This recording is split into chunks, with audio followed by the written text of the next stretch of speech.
Hi friends. Hi friends, তোমরা দেখতে পাচ্ছ আমরা এখন জাস্ট দুজনে মিলে বসে বসে ম্যাগি খাচ্ছি। অ্যাকচুয়ালি আমার সোনুর খিদে পেয়েছিল খুব জোর, তাও বলছিল একটু ম্যাগি বানিয়ে দিতে, তা ওই জন্য আমি ম্যাগি বানিয়ে দিলাম। তা আমি ওকে পড়াতে বসেছিলাম, আমি ওকে পড়াচ্ছি, তুমি একটু ম্যাগিটা করে নিয়ে আসো, তাহলে একটু ম্যাগিও খাওয়া হবে।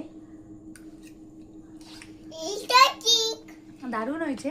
তো ও ম্যাগিটা একটু শুকনো শুকনো বানায়, আমি ওর মতো চেষ্টা করি, কিন্তু মানে ওর মতন হয় না আর কি। আমি বানাতে গেলে ঝোল ঝোল হয়ে যায়, ও আবার ঝোল ম্যাগিটা খেতে ভালোবাসে না, মানে শুকনো শুকনোটাই ভালো লাগে খেতে। মশলা দিয়ে শুকনো শুকনো করেছে, বেশ ভালো লাগছে খেতে। তোমরা শুধু বলো তোমাদের দাদাভাই নাকি আমাকে অনেক ভালোবাসে, কিন্তু মোটেও না। ও কি করলো শুধু দেখো, আমি ওকে খাওয়াতে গেলাম, তো তো ও তো আমাকে খাওয়াতে এলো না। তো আমি যখন ওর দিকে দেখলাম, তারপরে ও আমাকে মুখে দিল। এসব ভালোবাসা না, যত সব ঢং ঢং আর ঢং। তো আমাদের এখানে ম্যাগি পার্টি চলছে, কে আগে খেতে পারে না ফার্স্ট।